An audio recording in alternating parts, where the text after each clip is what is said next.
The spotlight was hot, but the crowd was cold. That's the risk of an open mic in Graybridge on a Tuesday. The rain hammering the roof of the blue lamp didn't help. It was the kind of night where people came to drink, not to laugh. I could feel my set, my 5 precious, labored-over minutes slipping away. "So, I'm on this new dating app," I said, leaning into the microphone. The cheap metal felt damp. "It's for people who love the smell of old books and crippling debt. It's called grad school." A single, lonely cough from the back. I was bombing. My dream of being a writer, of trading my bar rag for a script, was dying a slow death under flickering blue neon. "I work here. I wipe down the counters these people are currently moping on." You'd think they'd throw me a pity chuckle. Desperate, I scanned the room for a target. My eyes landed on the VIP booth, the one sectioned off by a sad velvet rope. It was always empty, except tonight. Tonight, it held one man. He was in a suit that probably cost more than my entire apartment building. It was dark, tailored, and looked out of place, like a panther sitting in a dog pound. He wasn't drinking beer. He had a short glass of something amber. He wasn't watching me. He was staring into the rain-lashed window, perfectly still. I don't know why I did it. Maybe it was the desperation. Maybe it was the fact that he was the only person in the room pointedly not looking at me. "Check out the guy in the booth," I said, pointing. The spotlight operator, my coworker Ben, was asleep at the switch, so I was just gesturing into the darkness. Mr. Tall, dark and brooding. Looks like he just walked off a movie set, or maybe he just buried a body. A few nervous titters. Okay, a reaction. "Seriously," and I pushed. "Look at that suit, the intense stare.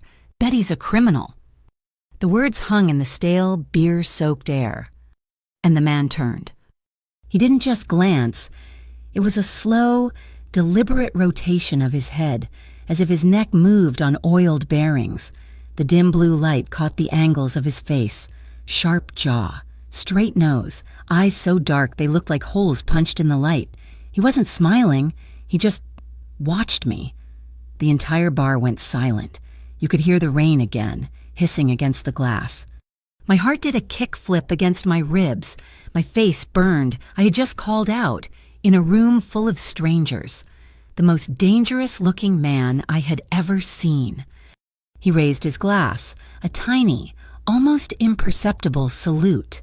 His voice wasn't loud, but it carried over the hum of the bar fridge, clear as a bell. Worse. And then, the impossible happened. The bar erupted, not in titters, but in a wave of deep, rolling laughter. They thought it was part of the act, a brilliant, improvised 2-liner. I just stood there, mic in hand, blushing down to my collarbone. I managed to stammer out a transition. Worse. What's worse than a criminal, a landlord, a guy who brings an acoustic guitar to a party? I got the laugh. I'd recovered, but my hands were shaking. I finished my set, my eyes refusing to look back at that booth. When the light finally dropped, I practically ran off the small stage, my set closing to genuine applause. He was gone by the time I was back behind the bar, pouring a draft for a regular. A crack of thunder split the sky, rattling the bottles on the shelf. "That was nuts, Talia," Ben said, finally awake. "That guy in the booth, who was he?" "No idea," I muttered, wiping a spill. That's when I saw him. Not the man in the suit, but his shadow. A shorter, powerfully built man in a heavy coat was at the end of the bar. Ivo Wren. I knew his name because he came in sometimes. Never spoke, just watched. He worked for, well, people you don't name. He'd been sitting at a small table near the booth. He stood up, placed cash on the bar for his boss's drink, and then added a crisp $100 bill right on my tip jar. My jaw dropped. That was more than I made in 2 shifts. As I reached for it, he placed a folded napkin on the bar. His gaze flicked to me, then to the door. He enjoyed the show, Ivo said, his voice like gravel. He nodded at the napkin. "A suggestion for your closing." He left. I unfolded the napkin. It wasn't a joke. It was 5 words written in sharp, clean script. "Don't go home the alleyway." My shift ended at 2 in the morning. The rain hadn't just continued, it had declared war. It was coming down in solid, wind-blasted sheets that made the streetlights look like drowned stars. The last of the regulars stumbled out, and I locked the heavy front door of the blue lamp. The warning on the napkin felt stupid now. The alley was my shortcut. It cut 10 minutes off my trip, but my scooter, a vintage piece of junk that was more rust than metal, was parked back there. I sighed, popped the back door, and stepped into the narrow canyon between the bar and the bakery. The alley stank of wet garbage and old bread. The rain was deafening. I threw my leg over the scooter, turned the key, and kicked the starter. Chug, sputter, whine. Nothing? Oh, come on, Betsy, I pleaded, kicking it again. Not tonight, please. Betsy coughed, sputtered a puff of blue smoke, and died. I was stranded, 2 a.m, in the worst part of Dockline, in a biblical flood, with a dead scooter. I wanted to cry. Instead, I put my head down, gripped the cold handlebars, and started the long, humiliating push home. Dockline is rough on a good day. At night, in the rain, it's a graveyard with pretensions. Every boarded-up warehouse looked like a tomb. My sneakers were soaked through in 30 seconds. I heard them before I saw them. The splash of boots, heavier than mine, and a low chuckle that wasn't friendly. Well, look at that. It's the funny girl. I stopped, my breath catching. 3 of them. They slouched out from the mouth of a side street, fanning out to block my path. The dock rats, local losers who thought petty extortion made them kings. The one in the middle, a guy with a greasy blonde ponytail named Slice, had a nasty grin. Saw your clip. Quill, he said, wiping rain from his nose. My buddy posted it. You're famous. Great. Send my regards to your buddy, I said, trying to push the scooter around them. My voice was shaking. Slice put a hand on my handlebars, stopping me. Thing is, you're performing in our neighborhood, and fame it costs. We're gonna need a nightly fee. I made $12 in tips tonight. Slice, not counting the weird one. Get out of my way. She's lippy, another one said, stepping closer. He smelled like cheap whiskey and mildew. We saw the clip, Slice insisted, his eyes narrowing. You're getting noticed. We want a piece, let's say 50%. 50% of $12, you do the math, I snapped, adrenaline making me stupidly brave. Slice's grin vanished. Maybe we just take the scooter. Maybe you just... He shoved me, hard. I stumbled back, losing my grip. The scooter crashed onto its side, the mirror cracking on the wet pavement. That's when the headlights hit us. They didn't just drive up, they appeared. A black SUV, glossy as wet obsidian, slid to a stop, its high beams pinning us like rats in a trap. The engine was a low, threatening rumble. The 3 rats froze. The driver's door opened. Emilio De Laurentiis stepped out into the rain, and he wasn't wearing an overcoat. His perfect suit was getting soaked, but he didn't seem to notice or care. He moved with an unhurried, terrifying grace. He stopped about 10 feet away, the rain plastering his dark hair to his head. He looked at the 3 rats. He looked at my overturned scooter. Then his dark eyes found mine. Problem, he asked. His voice was just as quiet as it had been in the bar. Slice, trying to reclaim his phantom authority, puffed out his chest. This ain't your business, suit. Just collecting a fee. To prove his point, he grabbed my arm and shoved me again, pushing me toward Emilio. See? She's fine. Emilio moved. It wasn't a fight. It was an adjustment. He closed the distance in a single step, his left hand catching Slice's wrist mid-shove. His right hand came up, not in a fist, but with an open palm that cupped Slice's elbow. There was a tight, muffled sound, like popping a vacuum seal. Slice screamed. It was a high, wet sound that was swallowed by the rain. He dropped to his knees, his face white. Emilio hadn't broken the arm. He'd simply dislocated it, with the precision of a surgeon. A masterclass in leverage, all in one clean, fluid motion. Emilio held him there, letting the pain sink in. The other 2 rats hadn't moved. They were statues. "Apologize to her," Emilio said, his voice still calm. "I'm sorry," Slice whimpered, tears mixing with the rain. Emilio released the wrist as if dropping a piece of trash. Slice scrambled back, clutching his arm, and fled into the darkness, his 2 friends right behind him. The silence that fell was heavier than the rain. It was just me, him, and the sound of my heart hammering. I was fine," I stammered, bending to pick up my scooter. My whole body was rattling, a combination of adrenaline and the biting cold.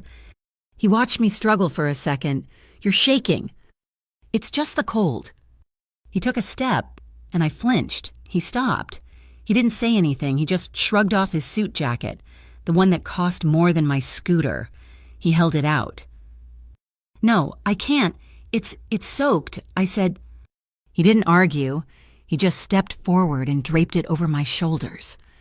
It was impossibly warm. The weight of it was immediate, like a shield. And the smell. The prompt in my head was leather and rain, but it was expensive leather, rain, and a clean, sharp scent like ozone, like the air right after lightning strikes. It was the most dangerous and the safest I had ever felt. A beam of light cut through the alley. A squad car, but not a regular patrol. This one was dark gray, with the crisp, militant logo of the Civic Integrity Bureau, the CIB, the city's internal hunters. They were the ones who cleaned up messes. And rumor was they made just as many. The spotlight hit us, blinding me. "That's CIB," I whispered, terrified. "They're not good." Emilio didn't even look at the car. His eyes stayed locked on mine. The light painted him in harsh white, making his face look like a marble statue. "You have a choice, Talia," he said, using my name for the first time. It sounded strange, coming from him. "You can stand in my shadow, or you can stand in their spotlight." I looked at the CIB car. They weren't getting out, they were just watching. Their spotlight and accusation. I knew their reputation. They'd take me in for questioning, and I'd be stuck in bureaucratic hell for hours, answering for the gang-related incident. They'd see my dockline address and my empty bank account and decide I was the problem. I looked at Emilio De Laurentiis, a man who had just taken apart another human being with his bare hands and hadn't even blinked, a man who knew my name. My survival instinct, the one honed by years of bad gigs and late-night walks home, made the choice for me. I took one step back, placing myself fully behind him, in his shadow.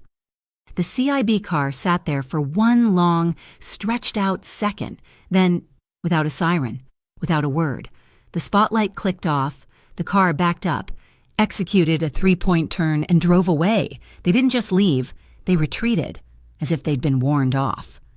Emilio watched them go. Then he turned to the SUV. The back door opened, pushed from the inside by a driver I couldn't see. "My driver will take you home," he said. It wasn't a request. Ivo Ren was suddenly there, emerging from the rain like a phantom. He nodded at Emilio, effortlessly lifted my broken scooter, and secured it on a rack on the back of the SUV. I hesitated. You don't have to." Emilio just looked at me. He opened the passenger door himself and waited. I got in. The inside was silent, plush, and smelled like his jacket, leather and lightning. He slid into the seat beside me. "Not in the back." He nodded to the driver. The SUV pulled away from the curb as smoothly as a boat. We drove in silence for 3 blocks. I stared out the window, watching my ruined neighborhood slide by. I was sitting next to a man who scared the CIB.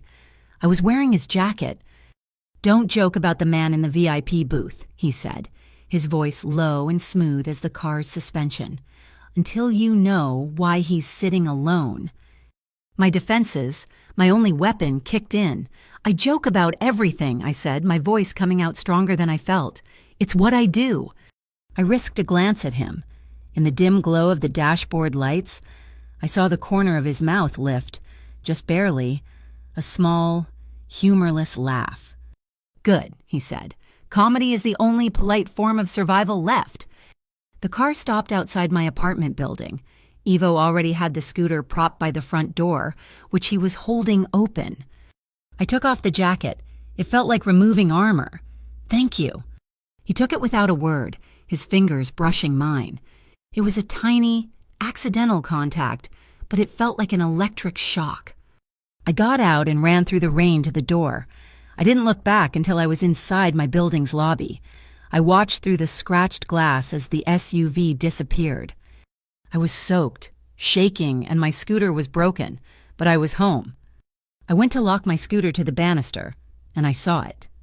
Tied to the key in the ignition was a small, intricately carved charm. It was made of silver, glinting in the dim lobby light. A fishbone. I knew this symbol. Everyone in Dockline knew it. It wasn't a good luck charm. It was a marker, a sign of protection from the De Laurentiis family. It meant hands off. It meant this belongs to us. I stood there, my hand frozen, the cold metal charm in my palm. I had to wonder, did I just make a joke that provoked the most powerful man in the city, or did I just audition? The fishbone charm was cold against my palm when I woke up. For a second, I thought I'd dreamed it all: the rain, the alley, the man who moved like a shadow, the CIB car melting away. Then I saw the notice taped to my apartment door. It wasn't a dream. The paper was bright, offensive orange, and the words were stark. Final notice of eviction on my third-floor walk-up with its leaky radiator in view of a brick wall was being ripped out from under me. The owner wasn't my usual slumlord, but a new entity, East Row Holdings. I'd never heard of them. The legalese was dense, but the message was simple. They were jacking up the rent by 120%, effective immediately, or I was out in 3 days. The silver fishbone felt heavy in my hand. Protection.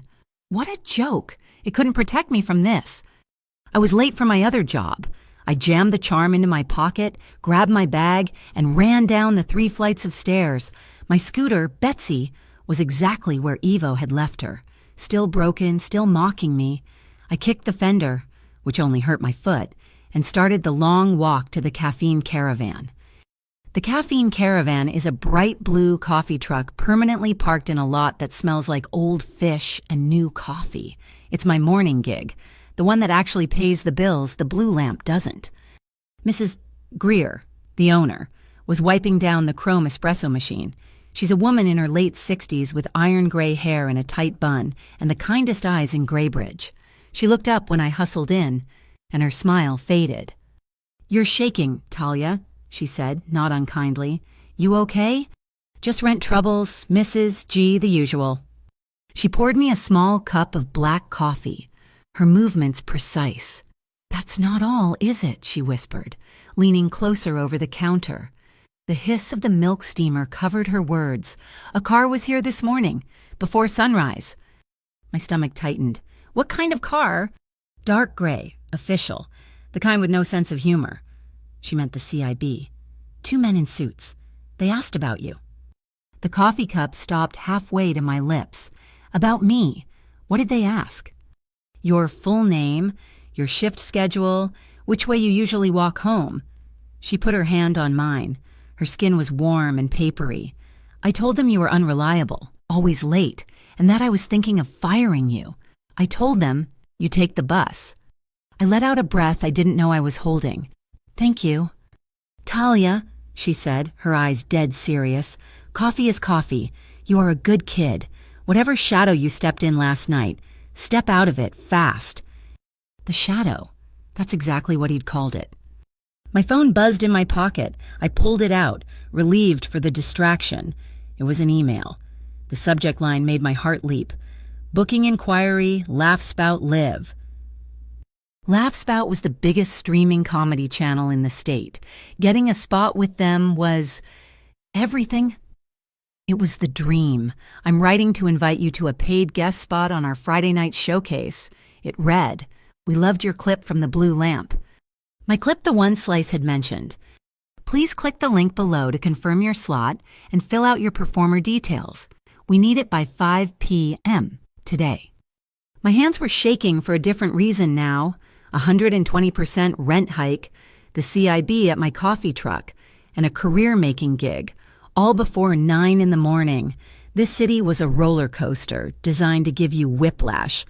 I clicked the link, my thumb barely working. It took me to a simple online form. Name, contact, bank details for payment. I filled it out in a blur, my heart pounding with a sudden, desperate hope. Maybe this was it. Maybe this was the escape hatch. I met Juno Park at Kingspere during my lunch break. Kingspere is where the old city meets the water, a long stretch of rotting wood and new, gentrified oyster bars. Juno was pure information, a freelance reporter who ran on caffeine and paranoia. She was waiting for me on a bench, laptop open, camera bag at her feet. "You look like hell, T," she said, not looking up from her screen. "You look like you haven't slept," I countered, sitting down. The air was thick with salt and diesel. "Sleep is for people who aren't chasing the Arroyo Syndicate."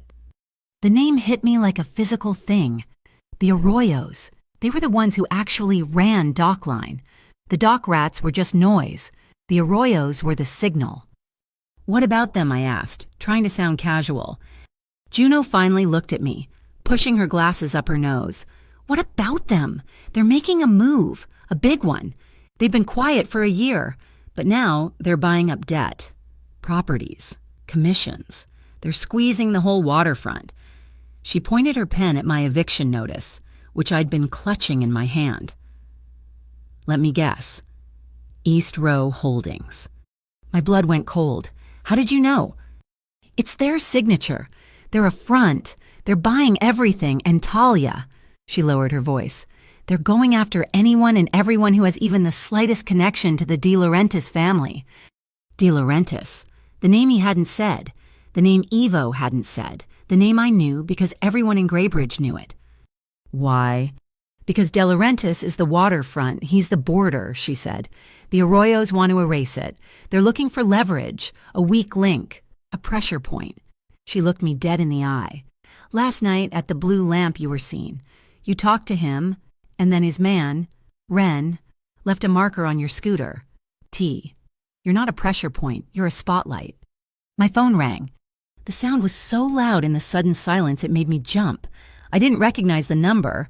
It was just a string of zeros. "You gonna get that?" Juno asked, eyeing the screen. I answered, "Hello? I need my jacket." The voice. It was him.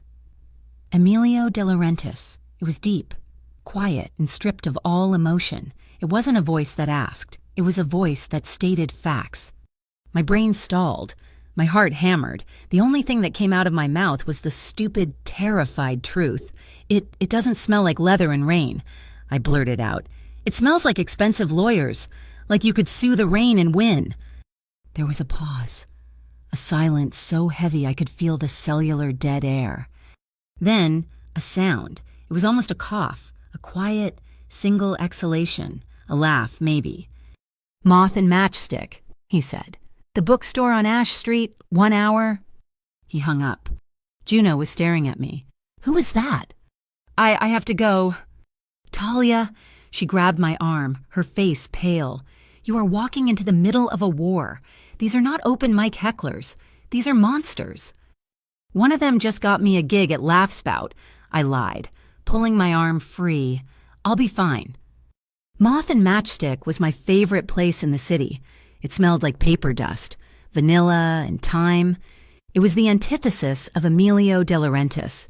He was standing in the philosophy section, in a different suit, this one a charcoal gray, just as perfect as the last.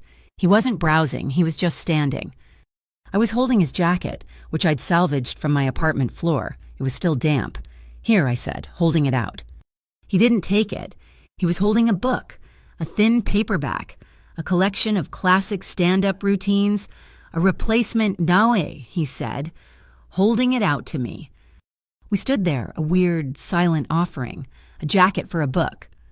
I took the book, and he took the jacket, folding it neatly over his arm.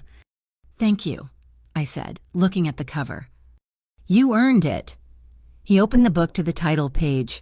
He'd written something inside, in the same sharp, clean script as the napkin. "Don't sell your smile cheaply." I also got an email from Laugh Spout," I said, feeling the need to fill the silence. They're giving me a spot. Because of last night."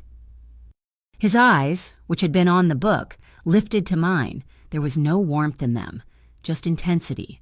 "They are not." "What?" "Laugh Spout is not booking you. Talia, they don't book from 5-minute open mics." Before I could argue, the bell on the shop door slammed open, jingling violently. 2 men in CIB windbreakers pushed in, followed by a third man in a rumpled suit, Inspector Kellen Bryce. I recognized him from Juno's blog. He had a face like a spoiled potato and eyes that moved like restless insects. "All right, folks, CIB," Bryce announced to the empty store. "Routine check. Anti-money laundering compliance. We're checking all cash-based businesses in the area." He saw us, and his eyes settled on me. They lingered, unpleasantly. "We're just customers," I said. Emilio said nothing. He hadn't tensed. He hadn't moved. But the air around him had gone cold. Bryce ignored him and sauntered over to me, his gaze crawling over my jeans and old t-shirt. "Talia Quill, right 3rd floor, 19 Dock Line. 2 months behind on rent to East Row Holdings." My blood turned to slush. He knew. He knew about the notice. That's a private matter," I stammered. "It's a public record." Bryce smiled, a slick, oily movement of his lips. "An East Row. They play rough. Be a shame if a young, talented woman like you ended up on the street. Course resourceful people can always find a way to work things out if you're willing to cooperate." He was offering me a deal, inform on Emilio, be his spy, and my housing problem would go away. A hand touched my elbow. It was Emilio. It wasn't a pull, not a push. It was a simple, proprietary touch, guiding me a single step back so that I was standing slightly behind him. A reflex, a shield. Bryce's smile tightened. He finally addressed Emilio. "And you are?" Emilio didn't give his name, and he just looked at Bryce, his expression utterly flat. "You're running an Alpha 6 violation, Inspector." It was just a name, Alpha 6. It sounded like nonsense. But Kellen Bryce froze. The color drained from his face, leaving it a pasty gray. His slick smile vanished, replaced by a twitch at the corner of his eye. He looked from Emilio to his 2 uniformed officers, who suddenly looked very nervous. "Our mistake," Bryce said, his voice suddenly strangled. We have the wrong address." He turned, gesturing sharply to his men. "We're done here." They left. They didn't just walk. They practically fled, the bell on the door jangling in their wake. The silence they left behind was deafening. I stepped away from Emilio, my arm tingling where he'd touched it. What was that? What the hell was that? CIB? I know it was CIB, the power game. You just snapped your fingers and he ran. I don't need you playing power games for me. He turned to face me fully. We were standing between history and poetry. He threatened your home. He offered you a deal to turn on me. That wasn't a power game. That was an intrusion. And what do you call knowing I'm 2 months behind on rent? I shot back. What do you call knowing my route home from the coffee truck? What do you call that? He didn't flinch. Information. He used it as a weapon. I have not. And that was the terrifying truth. He knew. He knew everything. The bad debt, the 2 jobs, the broken scooter. He knew. And he hadn't used any of it. He'd just watched. The rain started again. A sudden, violent drumming against the bookstore's skylight. It was a downpour. Just like last night, we were trapped in the quiet, dusty store, surrounded by the sound of water. The moment stretched, tight as a piano wire. He looked out the front window at the wall of rain. "Don't be alone tonight," he said, his voice quiet. A bitter, defensive laugh escaped me. I'm always alone. It's my default setting. I live alone. I walk home alone. I bomb on stage alone. He didn't turn from the window. He just nodded, as if I'd confirmed something for him. Not anymore. He gestured with his chin, not to me, but to my jacket pocket, the pocket where I'd shoved the silver fishbone charm, the marker, the claim, the border. My bank card was declined at the coffee truck ATM. Insufficient funds. The green screen flashed, mocking me. I pulled up my banking app. My balance wasn't just low, it was non-existent. My account, with its glorious $12.48, was frozen. Not by the bank. The notification was chillingly specific. Temporary security hold initiated by the Harbor and Freight Commission of New Avalon. The HFCO, the people who run the docks. I've never been to the docks, not the commercial side. I don't own a boat. I don't import anything. The CIB freezes assets, not the Freight Commission. Everything all right, Talia? Mrs. Greer asked, her hands covered in pastry flour. Just technical difficulties, I muttered, my pulse starting to thrum with a low, dull panic. The eviction notice, the CIB harassment, and now my money. They weren't just pushing me, they were trying to erase me. I sent a frantic text to Juneau HF Co. Why would the Harbor and Freight Commission freeze my bank account?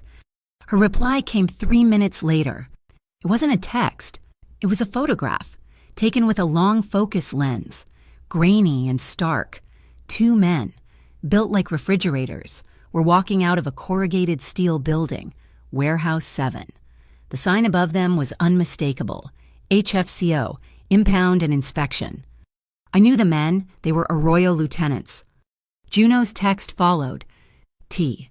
The HFCO isn't just at the docks, they are the docks. The Arroyos have owned the commissioner for a year. They're using it as a private piggy bank and a hammer. They're squeezing. So, East Row Holdings, an Arroyo front takes my apartment, the HFCO, an Arroyo puppet, takes my money. This was his fault. Emilio De Laurentiis, his protection, that little silver fishbone, wasn't a shield. It was a target. It was a kick me sign taped to my back. I was supposed to not be alone tonight. I was supposed to stand in his shadow. But that shadow felt like a cage, a place where things were done to me. I'm a comedian. My job is to observe, to find the crack in the logic, the detail everyone else misses, and put a spotlight on it. I wasn't going to sit in my cold apartment, waiting for the marshals, waiting for Emilio to snap his fingers and fix it. I was going to find the punchline. I still had the neon orange safety vest and messenger bag from a food delivery gig I'd worked 2 summers ago. I put my hair up under a nondescript baseball cap, grabbed the clipboard from my desk, and left my apartment. I didn't take the broken scooter. I took my old 10-speed, the one with the squeaky chain. The HFCO freight yard was chaos. It was designed to be trucks idling, forklifts beeping in reverse, men in hard hats yelling over the noise. It was the perfect cover. I tucked in behind a produce truck, kept my head down, and walked past the main gate like I was late and annoyed. Nobody looks twice at someone who looks like they're supposed to be there. I found Warehouse 7. It was set back from the main drag, quiet. It was supposed to be impound, where they held seized or damaged goods. It looked more like a private showroom. I slipped behind a stack of steel drums, my heart rattling against my ribs. The main office door was propped open with a rubber wedge. Inside, I could hear a man yelling at someone on the phone. Don't care what the manifest says. It's damaged. You hear me? 100% write-off. He walked out, slamming the phone down, and headed toward the loading bay, his back to me. He left a heavy, old-school accounting ledger open on his desk. I slipped inside. The office smelled like stale coffee and wet cardboard. I didn't have much time. I looked at the ledger. It wasn't for HFSO. The header read Restoration Allocation. It was a list of damaged goods, flat-screen TVs, crates of high-end sneakers, medical supplies.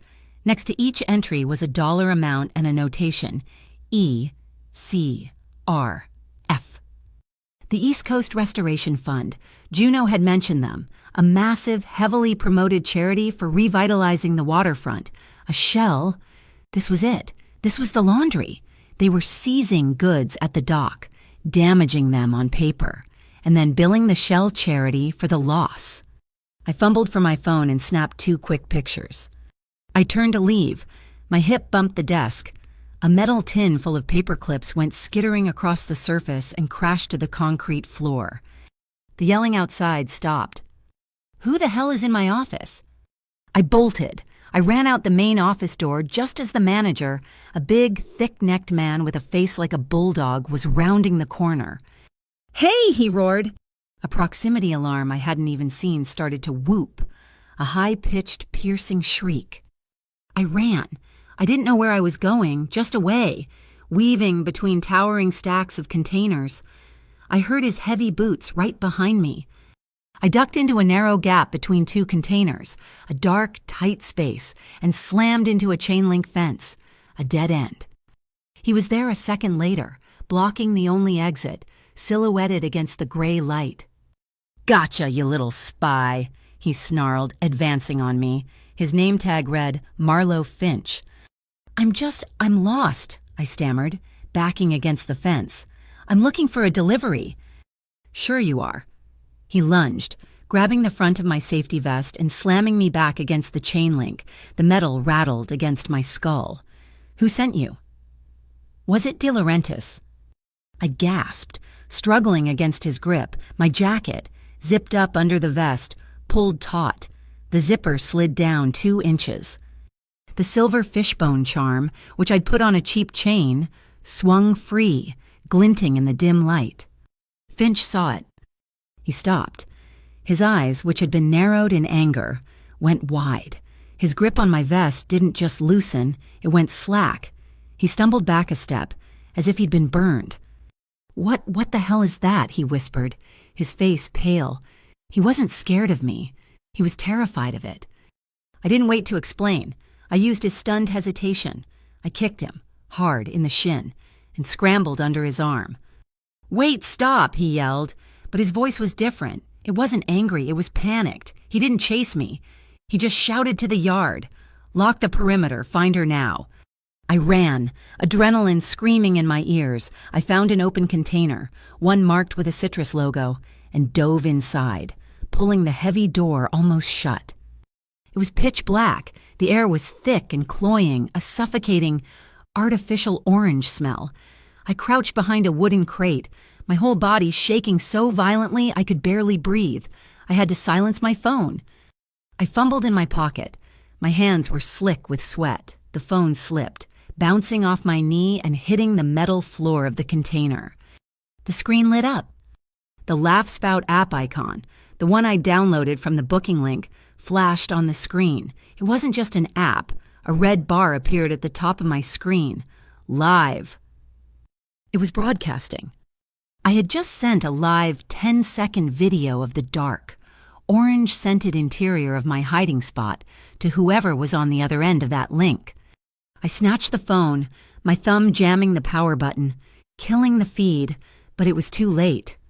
Footsteps, right outside the container, not the heavy, panicked boots of Marlowe Finch. These were quiet, measured, patient. The container door slid open. Not with a bang, but with a smooth, oiled glide. Gray light flooded the space, blinding me. A figure stood silhouetted against the opening. It was Ivo Wren.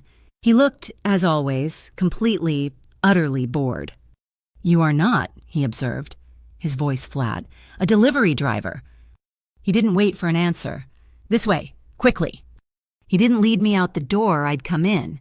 He led me to the back of the container. He pushed on a section of the wall which clicked and opened, revealing a false panel. "What?"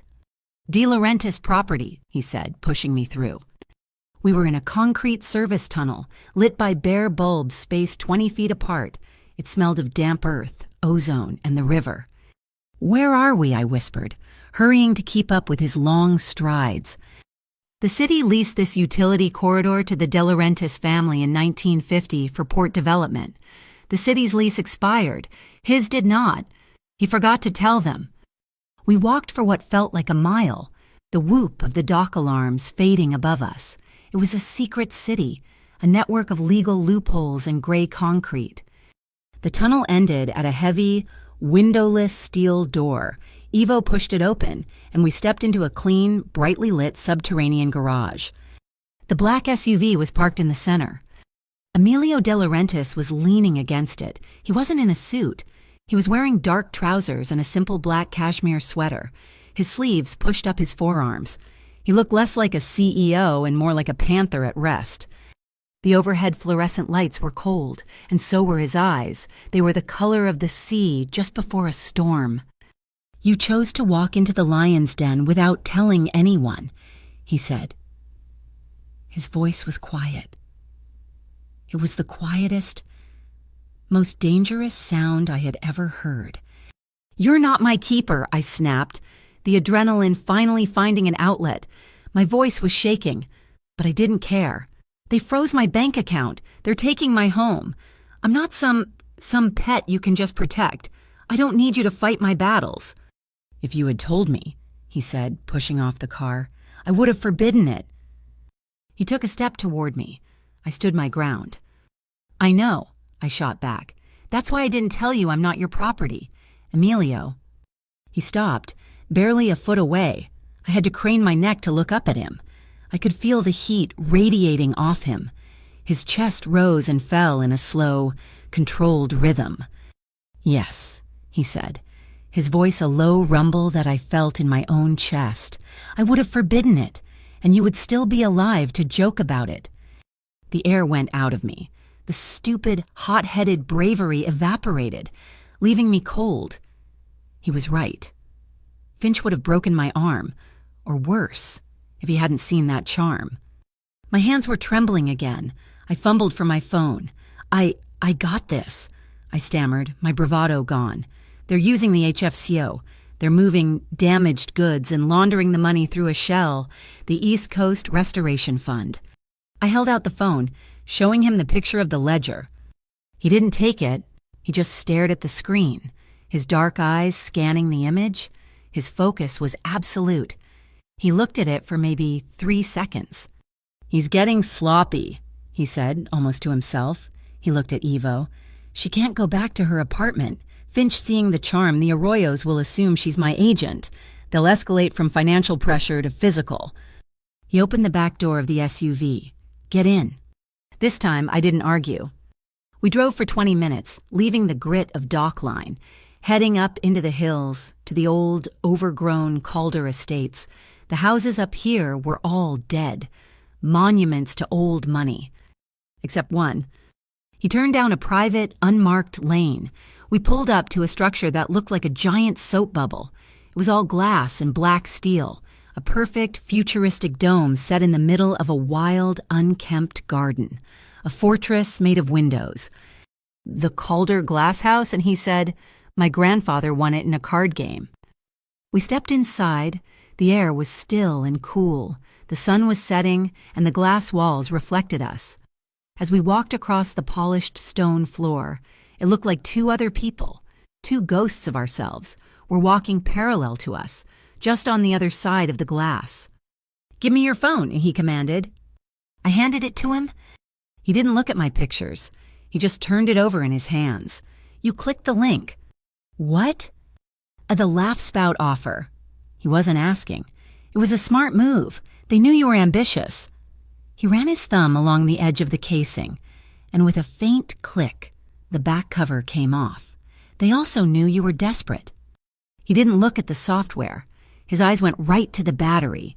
He used a fingernail to pry at the contact point, and there, stuck to the underside of the battery with a piece of black tape, was a chip. It was no bigger than a grain of rice. "This wasn't just tracking your location. Talia," he said, peeling the tiny chip off. "It's a microphone. High grade, voice activated." He dropped the chip onto the glass coffee table between us. It made a tiny, pathetic tink. "The 10-second live clip in the container," he said, his voice flat. "That wasn't an accident. Your panic activated their sensor. You broadcast your hiding spot directly to them." I stared at the chip, the gig, the hope, the chance to escape. It was all a lie, a hook, a microphone. "They were using my comedy," I whispered, the realization settling in my stomach like cold lead. Emilio looked out at the darkening garden, his reflection staring back at him. "They don't want your voice, Talia. They want to turn it into an echo, a trap, to catch me." The tiny rice-sized piece of metal sat on the glass table between us. It was an accusation. It was the punctuation mark on the lie that had been my only hope. Outside, the storm that had been threatening all day finally broke, throwing handfuls of rain against the glass walls of the safe house. The sound was deafening, like we were trapped inside a drum. My adrenaline from the warehouse was gone, replaced by a bone-deep, penetrating cold. The shock was setting in. My gig, my big break, my escape hatch from East Row Holdings was a microphone. They had used my own ambition as a weapon against me. I started to shake. It wasn't a small tremor. It was a full-body rattle I couldn't control. Emilio watched me, his face unreadable in the gray, watery light. He didn't say, "It'll be okay," or "Don't worry." He simply turned, walked to a large, carved cedar chest in the corner, and opened it. He pulled out a heavy wool blanket the color of charcoal. He didn't ask.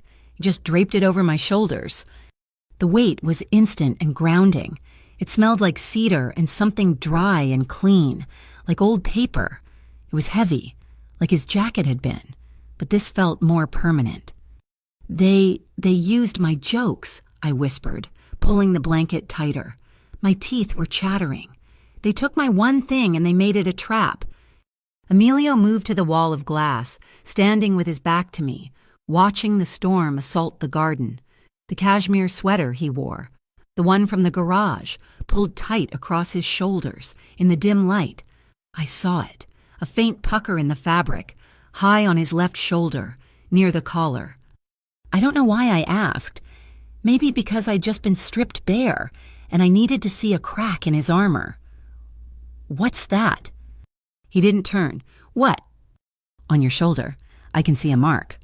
He paused, then glanced back. He'd caught me staring. He didn't seem angry, just resigned. He hooked a finger in the neck of his sweater and pulled it aside. It was a scar, not a slash, not a jagged line. It was a small, perfectly round circle of pale, puckered skin. It was old. I didn't know what to say. He let the sweater fall back into place. Don't ask about things you aren't ready to hear the answers to. It wasn't a threat. It wasn't an evasion. It was a simple, hard boundary. He had drawn his line. Now, I drew mine. I looked down at the tiny microphone, still sitting on the table. "My mother was a seamstress," I said, my voice quiet but clear. The rattling in my chest was starting to subside. She had a little shop on Prairie Steps. She made wedding dresses from scratch. She could look at a woman and know exactly what would make her feel beautiful. He turned from the window, listening. His attention was absolute. "She lost the shop, debt, some holding company, just like my eviction notice. Different name, same story. They took everything, the machines, the bolts of silk, the lease. They took it all." I pulled the blanket tighter. The only thing they couldn't foreclose on was her laugh. She'd sit in our tiny, cold apartment holding an eviction notice, and she'd make a joke about the landlord's bad suit. It was our weapon. It was the only thing we had left. I finally looked up at him. "It's the only thing I have left, and those people, they just tried to take it too." He didn't speak, just watched me, the storm raging in the glass behind him. The silence in the glass house stretched, filled only by the roar of the rain. He moved from the window and sat in the low, modern armchair opposite the sofa where I sat. He leaned forward, resting his forearms on his knees. His hand rested on the arm of the chair. My hand was fisted in the blanket on the cushion, just inches away. I could feel the heat coming off his skin, a proximity that was more charged than a touch. My heart, which had been hammering with fear, gave a different kind of jolt. A crack of thunder, so loud it shook the foundation of the house, split the air. The lights in the ceiling buzzed, flickered, and died. The glass house went black. It was an absolute suffocating darkness, broken only by the blue-white, silent flashes of lightning that lit the room like a strobe, freezing us in stark, terrifying snapshots. I gasped, my hand flying to my mouth. Emilio didn't make a sound. In the next flash of lightning, he was gone from the chair. I heard a faint click of a cabinet, then the sharp, sulphurous smell of a match. A small flame flared in the center of the room. Emilio. He lit a thick, white candle on the coffee table, then another and another. He moved with an unhurried grace, as if he preferred the room this way. In moments, the space was filled with the soft, flickering glow of a dozen candles. The effect was hypnotic. The glass walls, which had been windows to the storm, now became mirrors. Dark, endless mirrors. Everywhere I looked, I saw our reflections, two figures in a small pool of light, repeated over and over into an infinite, shadowy distance. Emilio stood by the wall of glass, looking out. The rain had softened, but it still ran down the panes in silver, wavering lines, like a curtain. "I need one moment," man, he said, his voice a low rumble, almost lost in the storm. "Just one. Without battle lines. Without this." He gestured vaguely to the chip on the table, to the storm outside, to the war he lived in. He was asking for a truce. I stood up, pulling the blanket around me like a shield. I walked to the window, stopping beside him. We stood in silence, shoulder to shoulder, watching the water trace paths down the glass. Our reflections watched us back. I don't know what possessed me. Maybe it was the candlelight. Maybe it was the shared vulnerability. Maybe it was the need to prove, to myself, that I wasn't just a victim he had to save. I lifted my hand from the blanket, slowly. I pressed it flat against his chest, right over his heart.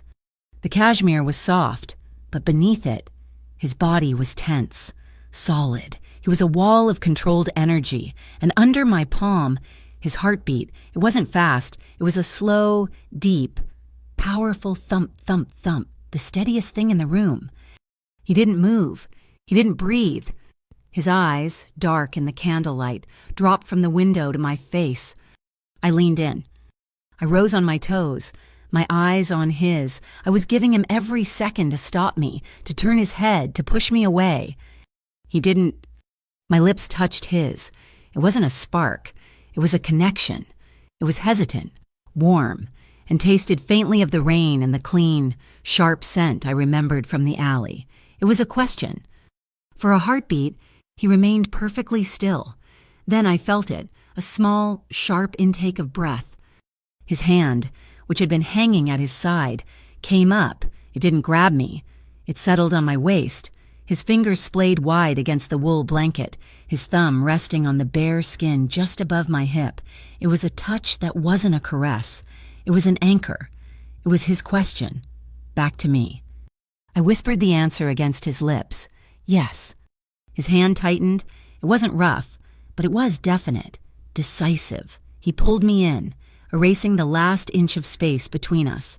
His other hand came up, not to my hair, but to my jaw, his thumb brushing against my cheekbone, his fingers gentle but firm.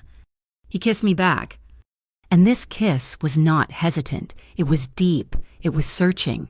It was all the tension of the last 2 days, all the unspoken fear, all the cold, all the adrenaline. It was a drowning man finally taking a breath. He took a step, and I took one back, until my shoulders hit the cold, unyielding glass wall. I gasped at the sudden, biting cold. It seeped through the blanket, a stark contrast to the fire of his body pressing against mine. His lips left mine, moving to my jaw, his breath hot against my skin. I tilted my head back, my eyes closing, my fingers clenching the front of his sweater.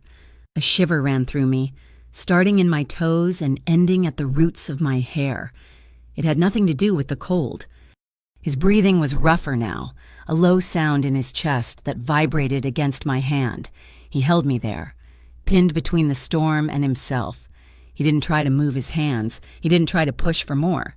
He just held me. He pulled back, just enough to look at me. His forehead pressed against mine. Our breaths mingled, a small white cloud in the candle-lit air. His eyes, which I had only ever seen as cold and hard as the sea, were now dark, soft, and completely, terrifyingly, focused on mine. The candlelight danced in them. We stayed like that, suspended in the moment, the storm raging outside, our reflections watching us from every angle.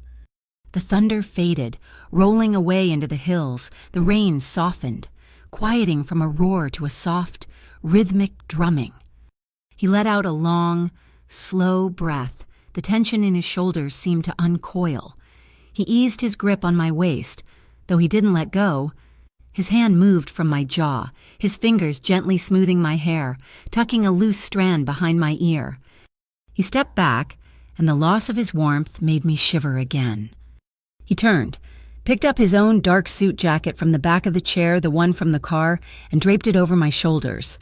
On top of the blanket, it was an act of pure, simple care that undid me more than the kiss. He leaned in, and I thought he would kiss me again. Instead, his lips pressed against my forehead, a gentle, sealing pressure. "You're still free," he whispered, his voice rough, "to joke about me tomorrow morning." A small, watery laugh escaped me. It felt rusty, like I hadn't used it in years. "Good," I whispered back, pulling his jacket tighter. It smelled like him, leather and lightning. "Because I'll have even more material now." The silence that settled in the glass house was different. It wasn't empty. It wasn't tense. The rain had almost stopped, leaving only the sound of water dripping from the eaves onto the stone patio outside. Drip, drip, drip. It sounded like applause, a quiet, hesitant applause for a truce that felt impossibly fragile. I woke up to sunlight. It felt wrong. After the storm and the candlelight, waking up in a strange, sterile bedroom in the glass house felt like emerging from a dream. The blanket and his jacket were folded neatly on a chair. I was alone. When I came out, he was waiting, not with coffee, but with a plan. The truce was over, the battle lines were back. "They think you're my property," he said, handing me a plain baseball cap. "Today, I'm going to show them what my property looks like." It wasn't a tour, it was a statement. We didn't take the blacked-out SUV. We took a vintage, impeccably restored sedan. We drove in the bright, unforgiving light of day. First, the Artemis oven. It was a bakery in the heart of Dockline, but it was spotless. The air smelled of warm bread and cardamom. The old woman behind the counter, Mrs. Artemis, didn't bow. She just nodded at Emilio. "He's thin," she said, looking at him. Then she looked at me. "She's thinner. Eat." She thrust a bag of warm bread into my hands. "Thank you, Maria," Emilio said. "Don't thank me," she huffed. "Just fix the streetlights on Ash. My girls are walking home in the dark." "It's being handled," he said. "See that it is." He wasn't a boss. He was a custodian. Next, De Laurentiis Customs. It looked like a high-end garage for restoring classic cars. Men in clean gray uniforms moved with quiet efficiency. There wasn't a speck of grease on the floor. "This is the face," he said, gesturing. "It's clean." "And the not clean," I asked. "Exists to protect the clean," he said simply. We went to the Moonweaver Bridge Cooperative, a farmer's market he apparently sponsored. Then, last, he took me to a place that wasn't on any map, the Lantern Workshop. It was a converted warehouse, but inside, it was a high-tech vocational school. Teenagers, kids who looked like they should have been on the street corners, were learning to code, to weld, to design. Emilio walked straight to the main office.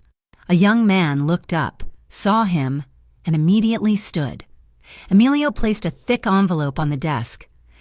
"This covers the next quarter for all of them."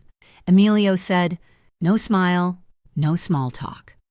"Thank you, Mr. D," the young man said. "Don't thank me. Just make sure they pass." We walked out. I watched the kids through the window, hunched over their computers, focused. This was his restoration fund, a real one. We were almost to the car when Ivo Wren materialized, stepping out from between two buildings. He fell into step beside Emilio. "The intel from the warehouse was good," Ivo said, his voice a low monotone. "It's worse than we thought. Arroyo hasn't just bought a few CIB officers. They've bought a full half of the entire bureau. They're running the new advisory fund." Emilio stopped, his back to me. "Who?" "Kellen Bryce is at the top of the list," Ivo said. He's not just taking cash, he's directing their seizures through the HFSO. The CIB, the HFCO, the Arroyos. It wasn't 3 snakes, it was one, eating its own tail, with Kellen Bryce as the head. I finally understood. I had joked that Emilio was a criminal. The truth was, he was the only thing standing between the city and the abyss. The CIB was the law, the Arroyos were chaos, but Emilio, he was the border. He was the jungle law, yes, but a jungle has rules. These other people, the ones in suits and uniforms, they hated rules more than anyone. We drove back to the glass house in a new kind of silence. The intimacy of the night before felt 1,000 miles away. He was gone, back inside his own head, calculating. We sat in the car for a moment, the engine ticking as it cooled. "You need rules." "No," he said, not looking at me. "Rules for this, for staying alive." He turned, his face all business. "Rule 1, from now on, you have no fixed schedule. You don't go to the coffee truck. You don't go to the Blue Lamp. You never go to the same place twice." I nodded. "Rule 2, you never react on emotion." He tapped his temple. "Bryce, the Arroyos, they feed on it. They want you angry. They want you scared. That's how they control you. You feel it, you lock it down, you use it later." And rule 3, you never, ever stand near an open doorway, not a car door, not a restaurant, not a lobby. You're a target. You stay in the center of a room or against a solid wall. You never make yourself easy to grab. No schedules, no emotion, no doorways. It was the comedian's code, inverted. My life was all about timing, all about emotion, all about standing on the edge of the stage. He was teaching me how to be a ghost. "That's a lot of rules," I said, my voice quiet. "You have rules for everything, don't you? What about your heart? You got rules for that, too." The question hung in the air. I expected him to ignore it, to dismiss it. He held my gaze. "Yeah, 1. He didn't blink. "Never force anyone to stay." My breath hitched. It was about last night. It was about right now. He was drawing a new line, not on a map, but between us. He was giving me the key to my own cage, and in doing so, he was making it impossible for me to leave. "One more stop," he said, starting the car. "You found their ledger. I think I know where they're spending the money." The Echo Gallery was downtown, in one of those new glass and steel canyons. It smelled of wet paint, damp wood, and old money. It was sterile. I hated it. "Why are we here?" I whispered, as we walked past pretentious sculptures. "The Arroyos are trash," he said, his voice low. "But Lysandra Cole, the woman who runs their money, she loves art. She thinks it makes her clean." We moved into a private viewing room in the back. The walls were covered in dark, abstract paintings. "They're washing the money through art," he said. "It's more than that," I said, stepping closer to a large canvas of dark blue and black, my comedian's eye, the one trained to spot the detail that's wrong, snagged on something. In the bottom right corner, where the artist's signature should be, there was a small, gold leaf stamp. "Emilio," I said, my voice barely a whisper. "Look!" It was a small, 3-letter code, followed by a series of numbers, HFCO, the same prefix from the ledger in Finch's office. "They're not just damaging sneakers and TVs," I said, the pieces clicking together. "They're seizing valuable art at the docks. Finch marks it as damaged in the ledger. The restoration fund pays out the insurance claim, and then Lysandra Cole, she rescues the art and sells it here for clean cash. They're double dipping." My phone buzzed in my pocket, a new number, but I knew it was Juno. "Gala, tonight, Aurora Hall, the East Coast Restoration Fund. They're celebrating their first year of success. My source says Cole, Bryce, and the whole Arroyo leadership will be there. It's a Shark Tank. T. If you ever wanted to flip the table, this is it." I showed him the text. His whole body went still. He stared at the phone. I saw the muscle in his jaw tighten. His hand instinctively went to his left shoulder, his fingers pressing against the spot where I knew the scar was. He was hesitating. This was not his plan. This was messy. This was reactive. "Emilio," I said, You're trying to win a war in the shadows, but they're not in the shadows. They're on a red carpet. They're using a charity gala to celebrate robbing my mother." He looked at me, his eyes dark with conflict.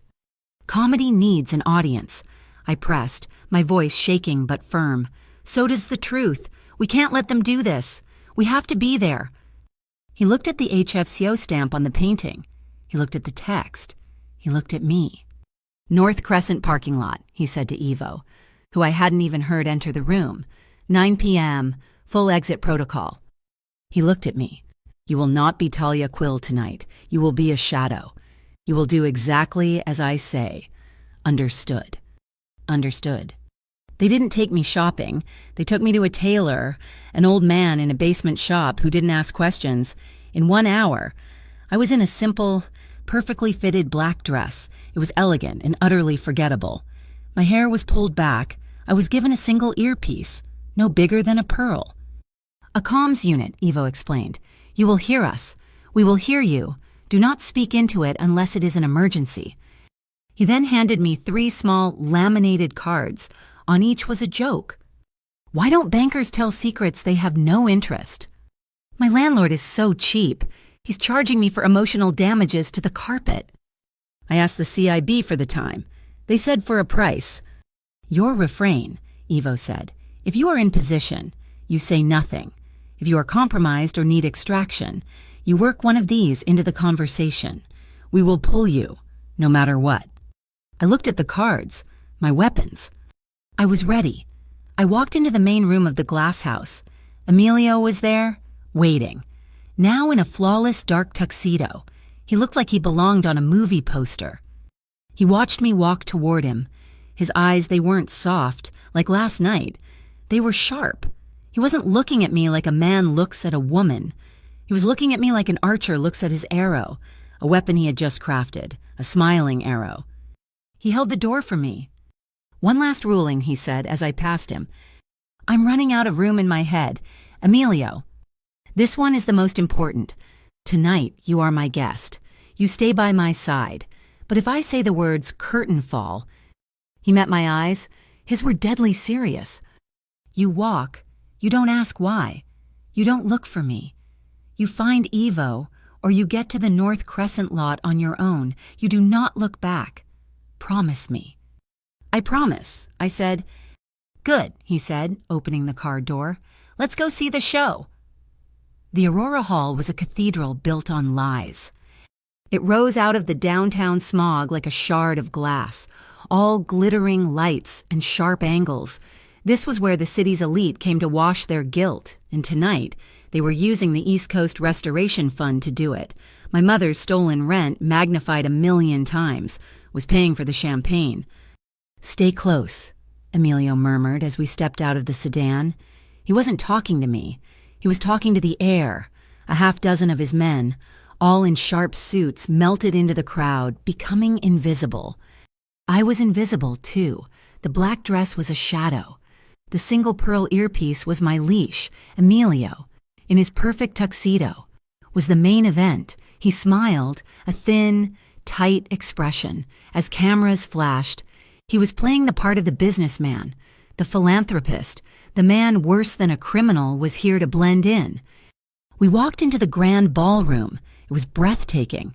A ceiling painted like the sky, chandeliers like frozen waterfalls, and on the stage, under a banner that read, "Restoring Our Coast, Restoring Our Justice," was Lysandra Cole.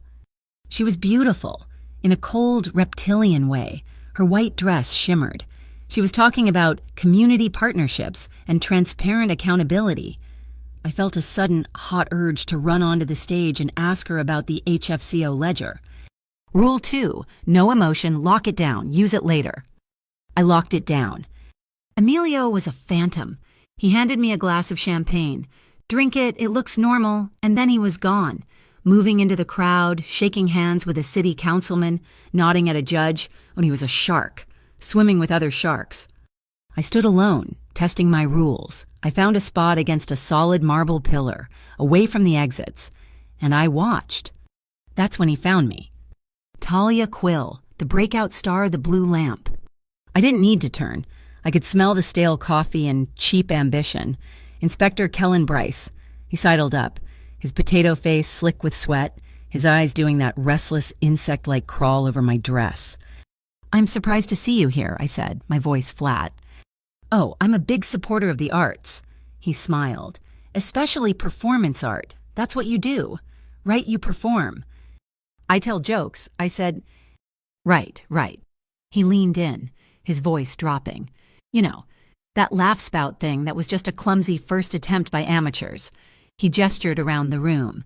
"These people, they make real stars. A CIB-sponsored public access show. Maybe a comedian's guide to the city. We could work on a script, one with the right ending." He was offering me the deal again. Betray Emilio, and I'd get my dream. My stomach turned. He was threatening me and bribing me in the same breath. This wasn't the time for Evo's safe jokes. This was the time for a punchline. I gave him a bright, empty smile. "Does your script have a good ending, Inspector, or just a big bonus?" The small crowd around us, 2 women in jewels and a man with a political pin, let out a sharp, collective laugh. They thought I was being witty, a comedian at work. Bryce's face went stiff. The smile snapped off. He knew exactly what I'd said. Before he could respond, Emilio was suddenly there. He didn't even look at Bryce. Put his hand on the small of my back, a firm, possessive pressure. "Councilman," Emilio said to the man with the pin, "I need your opinion on the new zoning proposal." He steered me away, his hand never leaving my back. As we moved through the crowd, the pressure of his hand changed. It wasn't a caress, it was a signal. Tap, tap, tap, a short, rhythmic pressure. "We are being watched." I scanned the room. Lysandra Cole was still on stage. Bryce was fuming. And then I saw him, near the catering entrance, wearing a badly fitting security uniform. Marlo Finch, the warehouse manager. He was staring right at me. My phone vibrated in the tiny purse they'd given me. I angled myself away, checking the screen. A text from Juno. "T, they're on the move. Main server sync is happening now. They're backing up the gala's donor list to the main ECRF servers. The firewall is down for the transfer. My source says you have a 4-minute window. Now or never." 4 minutes? I looked at Finch. He was talking into a radio, pointing at me. I looked at Bryce, who was now talking to Finch, his face dark. Emilio leaned in, his lips brushing my ear. "They've made you... We're leaving." "No," I whispered. "We can't." I showed him the phone. 4 minutes. Juno says the server is open. It's the only chance to get the link. The real link between the fund and the CIB. His eyes scanned the text. The muscle in his jaw jumped. He was calculating. "The server room is in the back, near where Finch is." "I know. It's a trap." "It's an opportunity," I countered. "They're expecting you to run. They're not expecting me to take the stage." He looked at me, a new, sharp assessment in his eyes. "Comedy needs an audience," and I whispered, repeating my words from the gallery. He nodded. "Once. Give your tech the signal. You have 90 seconds, no more." He melted back into the crowd. I walked straight toward the stage. Lysandra Cole was finishing her speech, asking for donations. "We have pledge cards, or if someone feels moved to speak." I raised my hand. Her eyes found me. "Yes, a donation." "A story." I said. I walked up the small steps, taking the microphone from her cold, surprised hand. The room was silent, 1,000 pairs of eyes, all on me. "Hi," I said, my voice echoing in the vast hall. "My name is Talia Quill. I live in Dockline. You're all here restoring the coast, which is great. I'd just like to restore my apartment. My landlord, East Row Holdings, just raised my rent by 120%. A nervous titter ran through the crowd. They thought this was part of the show. "I know. Right," I said, feeding on the energy. I told him, 120% for that price. Does the apartment come with a new life? He didn't laugh. In my earpiece, I heard Evo's voice, calm and low. "Tech team is at the server room door. Keep them laughing." I looked out at the sea of diamonds and tuxedos. I saw Kellen Bryce, his face purple. pushing his way toward the stage. But it's all about perspective. I continued, my voice getting stronger. I have this friend. He works in shipping. He told me the weirdest thing. He said it's easier to list a masterpiece painting as damaged goods than it is to get a pothole filled on my street. The room was dead silent now. This wasn't funny, this was an accusation. I saw Finch, at the back, pointing at me, yelling at two uniformed CIB officers. "Tech is in," Evo's voice said, 30 seconds. Bryce was at the foot of the stage, his hand on his hip. "Ma'am, you need to—" "I'm almost done, Inspector," I said, smiling at him. "Or do you have a script for me to read? I hear you're great with endings." The crowd gasped. 10 seconds, Evo said. "So I just want to thank the East Coast Restoration Fund," I said, my voice ringing with false sincerity, "for showing all of us in Dockline exactly how much our restoration truly costs." "We're in," Evo said. "Data is flowing. Get out." I put the mic back on the stand. "Ladies and gentlemen," Kellen Bryce's voice suddenly boomed over the entire PA system. He was at the main controls. "We have a minor technical issue with the fire suppression system. Please remain calm. For your safety, the hall is in a temporary lockdown. The doors will be sealed for just a moment." The heavy oak doors of the ballroom thudded shut. A lock clicked. A trap. It wasn't arresting me. It was caging me. Caging us. The crowd started to murmur, panic rising. Emilio was at my side. He'd come from nowhere. He didn't look at me. He just grabbed my hand, his grip like steel. "Curtain fall," he whispered. "My promise." I didn't look back. He let go of my hand and vanished into the panicking crowd. I didn't see where he went. I didn't have time. Evo was at my elbow. "This way, rule 3. He wasn't moving toward the locked doors. He was moving toward the stage. He shoved me behind a heavy velvet curtain into the darkness of the backstage area. "Where are we going?" I panted. "Gray space," he said. He kicked open a metal panel marked electrical and shoved me into a dark, narrow service corridor. We ran. "He's diverting them. The freight elevator is 30 feet ahead." We burst through a door into a concrete loading bay. The elevator was open, waiting. "Hold it." 2 men, not CIB, not in uniforms. They were Arroyo, hard-faced, in cheap suits, and they were blocking the elevator. Evo didn't break stride. He shoved me behind him. "Get in the elevator! Hit the button!" He moved. It was like the alley. It was fast, brutal, and efficient. He took the first man's arm, using his momentum to slam him into the wall. An elbow to the throat. The man went down.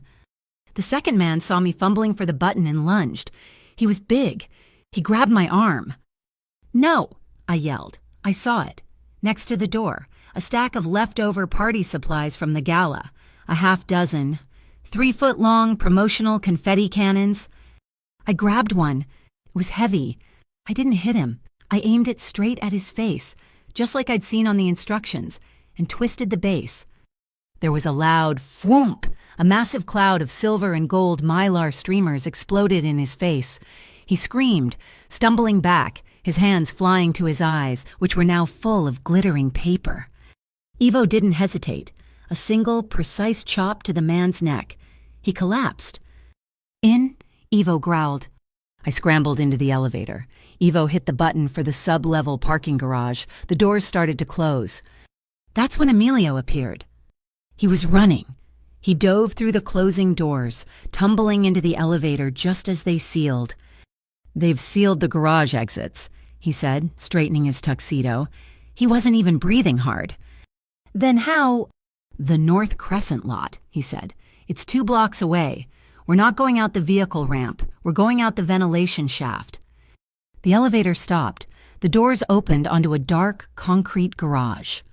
"This way, stay low." We ran past rows of luxury cars. We rounded a concrete pillar, and they were there. A CIB car parked sideways, blocking the path to the ventilation access. But the men who stepped out weren't CIB. It was a full Arroyo team, 4 of them, and they had hardware. "Get back," Emilio roared. He grabbed the front of my dress and threw me, bodily, behind a massive concrete support column. A sound like a string of firecrackers echoed in the garage. Crack, crack, crack. I screamed as the windshield of a nearby Mercedes exploded, showering us in tiny glass cubes. Emilio was in front of me, shielding me with his own body. He grunted a sharp, pained sound. "Emilio?" The shooting stopped. I heard Ivo's voice, a sharp command. "SUV now." Emilio grabbed my hand. "Run!" We sprinted. The black SUV was there, 20 feet away, the engine roaring, the back door open. Ivo was already in the driver's seat. We dove in. The tires screamed. "They're not following," Ivo said, his eyes on the mirror as we tore up the ramp to the street. "They don't have to," Emilio said, his voice strained. "The CIB are on their way. They gave the Arroyos a 5-minute window to clean up the mess." The sirens. I could hear them now, but they were distant. They weren't coming for us. I looked at Emilio. He was leaning his head back against the seat, his eyes closed. "You're hurt," I said. "It's a scratch." I looked at his arm. The left arm, the sleeve of his perfect, custom tuxedo was torn, a long, dark rip, like a cat's claw. It was dark, but not black. It was a deep, wet red. A bullet had grazed him, the bullet that had been meant for me. The car sped through the night. In the front passenger seat, a tech I'd never seen before, who must have been with Ivo, snapped a laptop shut. "Got it, sir," the tech said. "The full download was successful. We have everything, the ledgers, the transfer codes, the art manifests, the direct link from the HFCO through the fund, straight to Bryce's offshore accounts. It's all here, clear as a bell." I looked at Emilio. He was still holding the silk handkerchief to his arm, but his eyes were open, watching me. I was shaking, but it wasn't fear. It was rage, and it was choice. I reached across the seat. My hand was trembling, but I didn't care. I didn't touch his arm. I didn't try to comfort him. I took his free hand. He looked down at our joined hands. His was warm, steady. Mine was cold. He didn't pull away. He didn't squeeze. He just let me hold it. It wasn't a plea for protection. It was a statement. I was here. I was in this.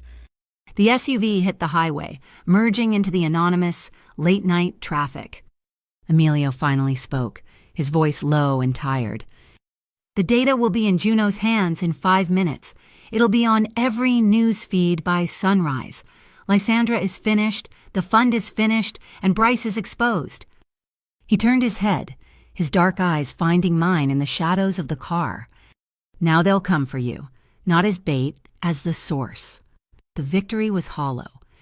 We didn't go back to the glass house. We went to another safe house, a sterile, high-tech apartment on the 42nd floor of a building that didn't seem to have a name.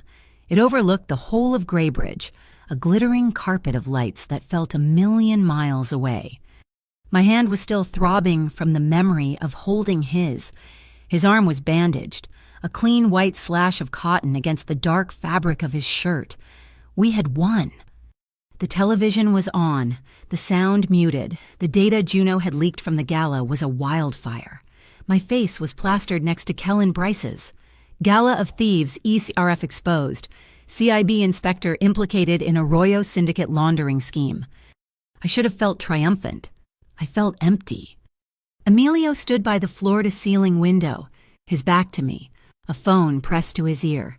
He was speaking in low, clipped tones, watching the sun begin to stain the edges of the city. He was a general, surveying the battlefield he had just set on fire.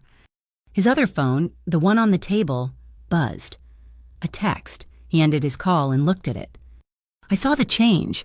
It wasn't a flinch. It was a freezing, a sudden, terrible stillness that was more violent than any movement.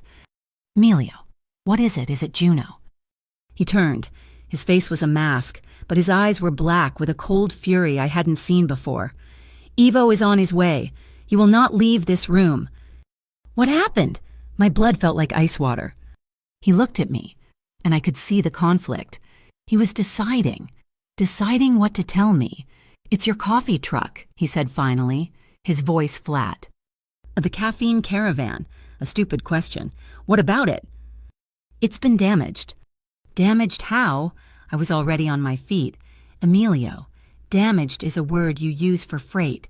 What happened? Arson, he said. The word was a stone.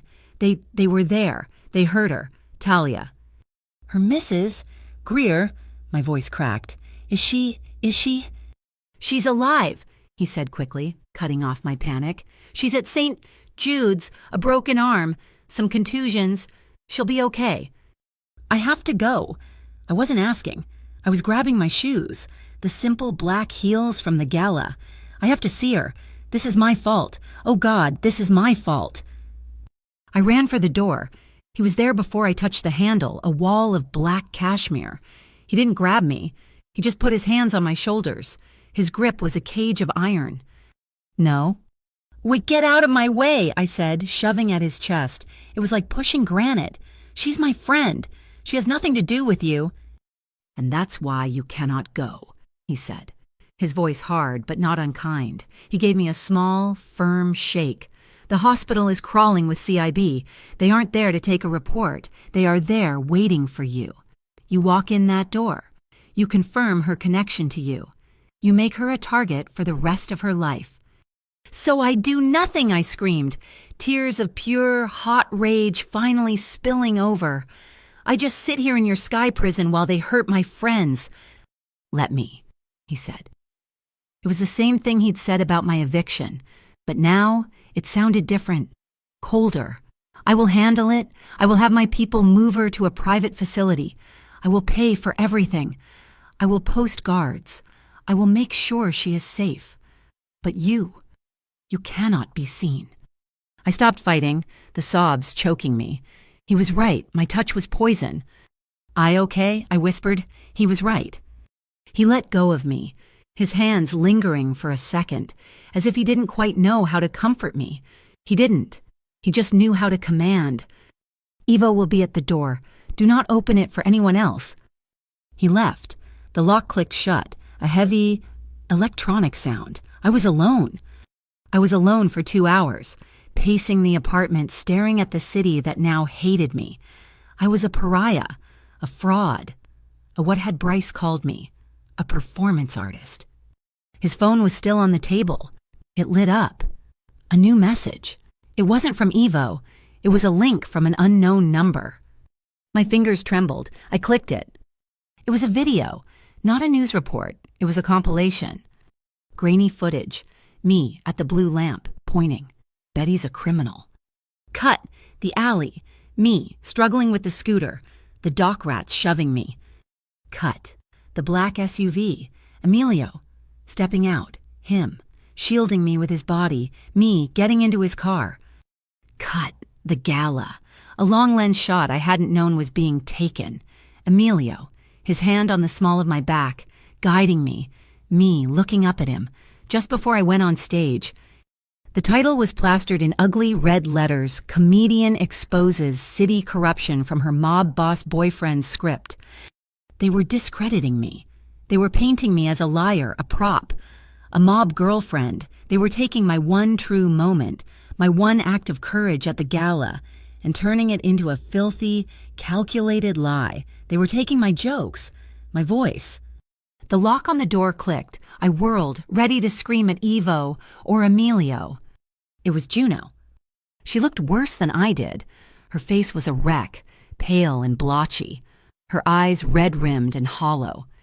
Juno. Thank God. I rushed forward. Did you see it? The video. They're saying I'm his? Talia, she whispered, her voice breaking. She wouldn't meet my eyes. She was clutching her laptop. Juno, what's wrong? You're shaking. I have to tell you something, she stammered, sinking into a chair. What is it? The laugh spout link, she whispered. The one with the spyware. The microphone chip. What about it? I said, my stomach tightening. Emilio found it. It was Arroyo. It was Cole. Yes, she said. And then she looked up at me, her face crumbling. But I'm the one who sent it to you. The air left my lungs. The room went silent. What? I said. It was just a sound. It didn't mean anything. Lysandra Cole, she said, the words spilling out in a desperate, hiccuping rush. She approached me 2 months ago. Before all of this, she knew I was struggling. She said she was a fan of my blog. She said she could get me access, a real press pass, a chance to break a real story. Juno, no. She said she was just trying to measure the buzz on new talent. She gave me the link. She said it was just a tracker to see who you shared it with, to measure your virality. I thought it was just ratings.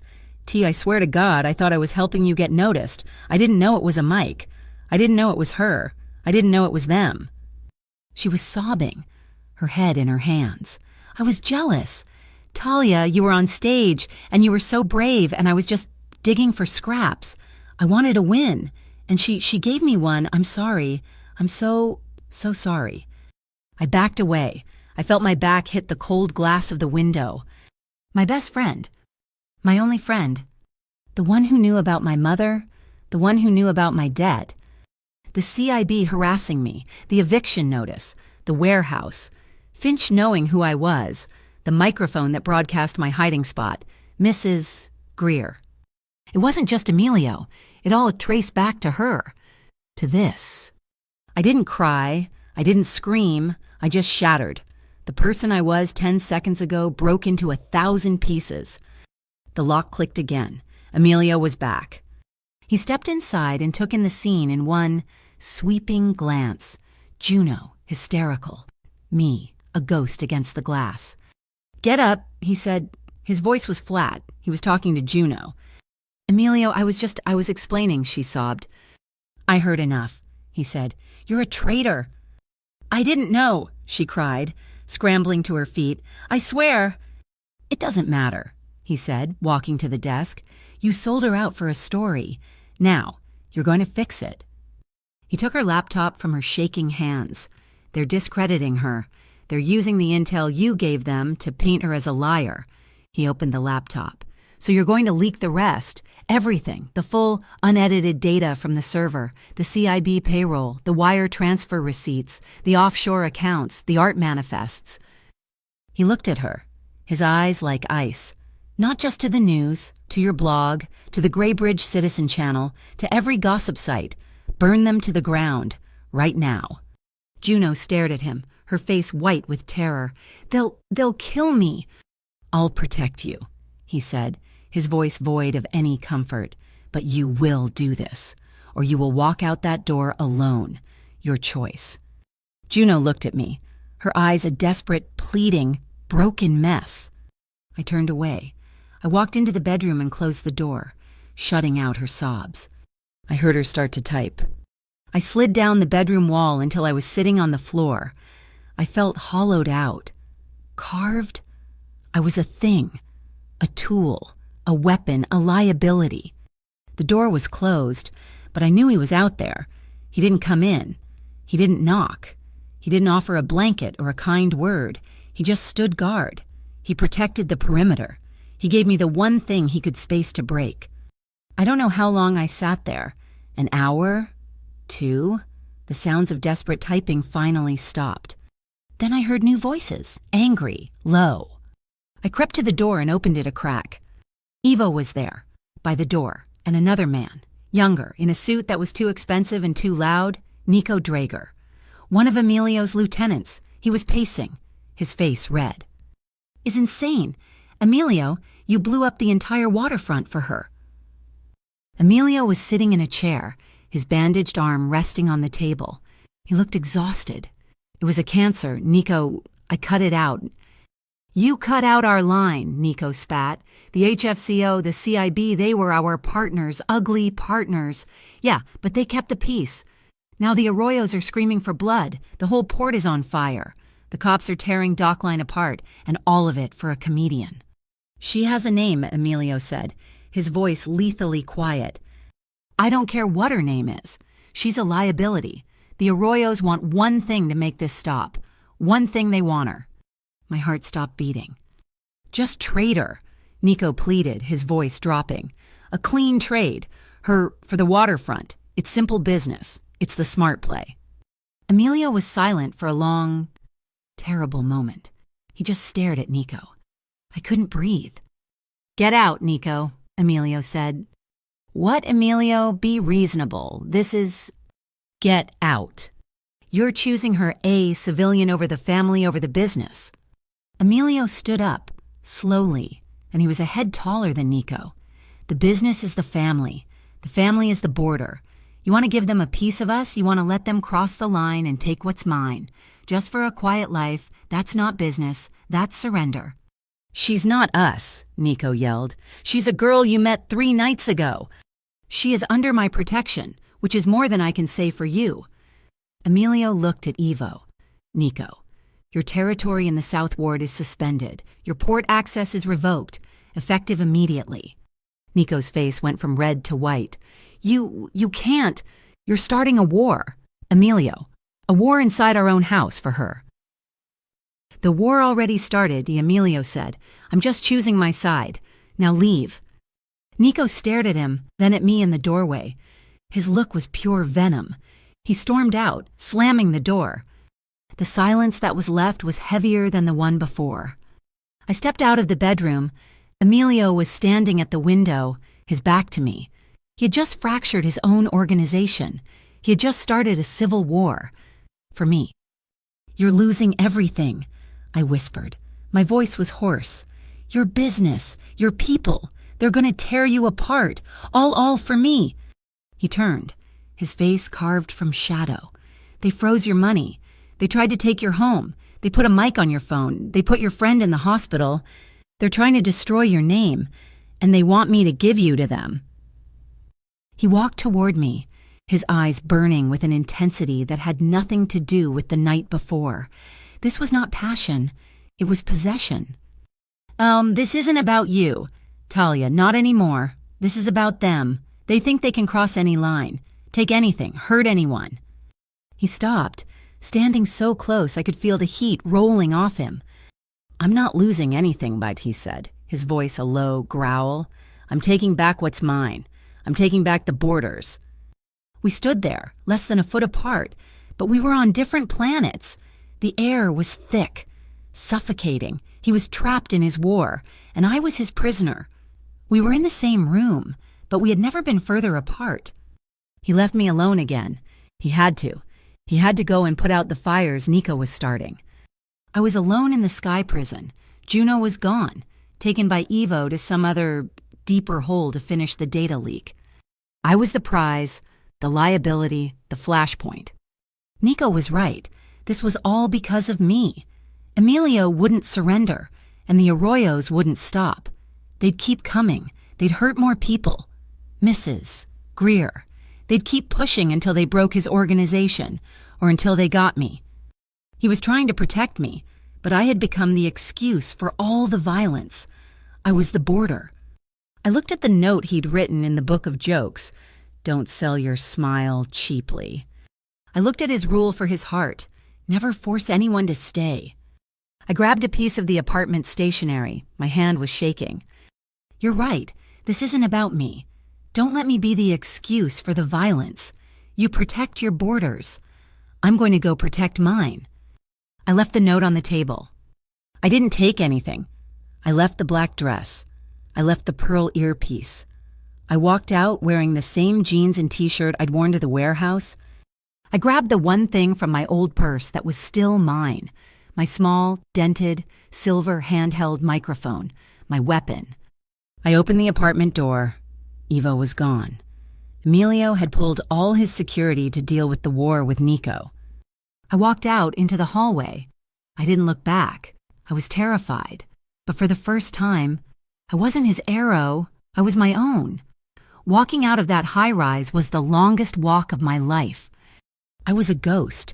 My face was on every news feed, a mob girlfriend and a liar.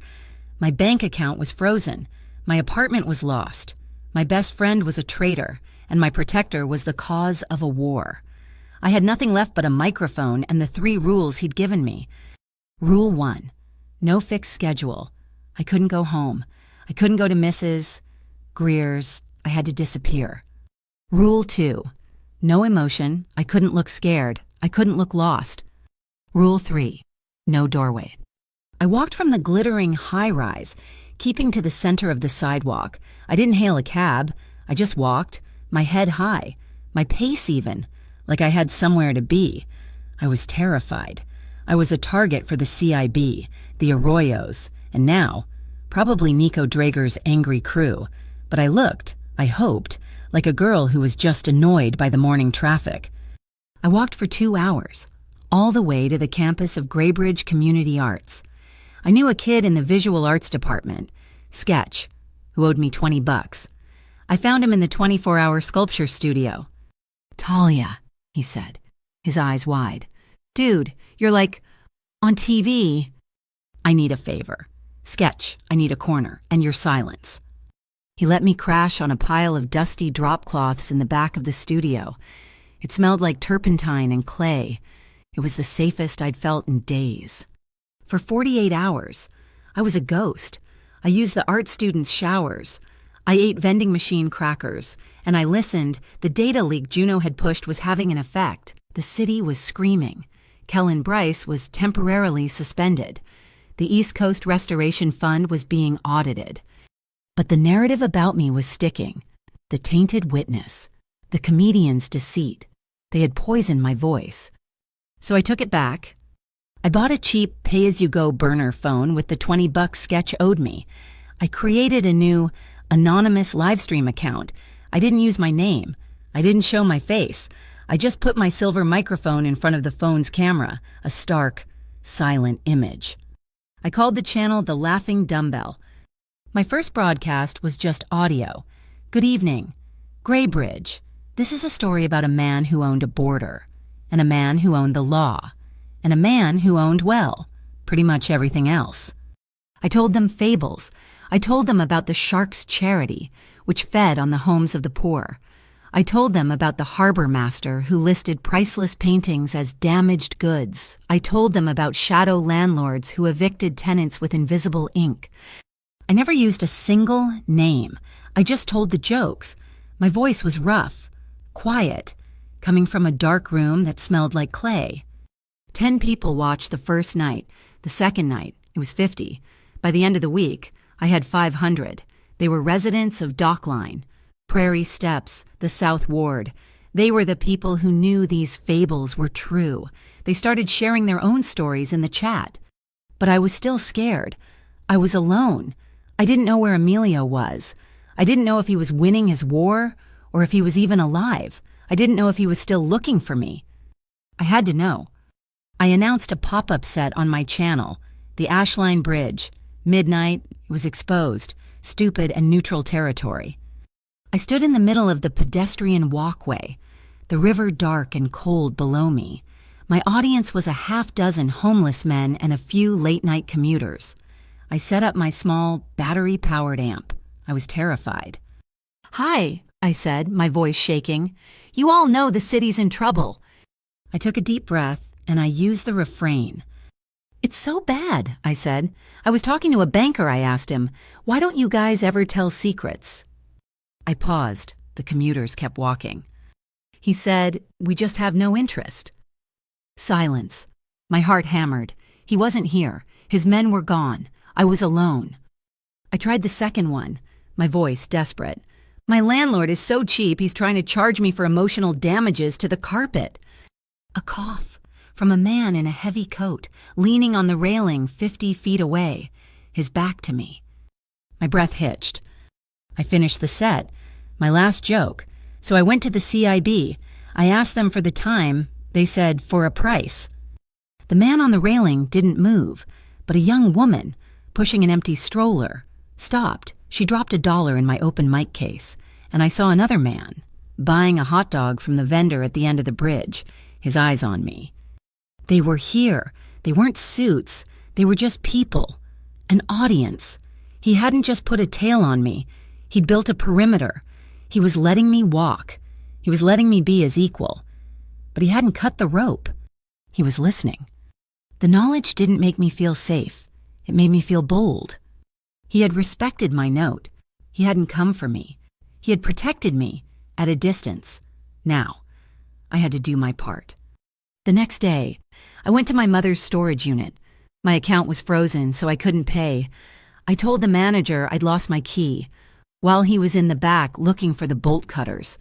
I picked the cheap lock with a bobby pin, a skill I'd learned in college, and slipped inside.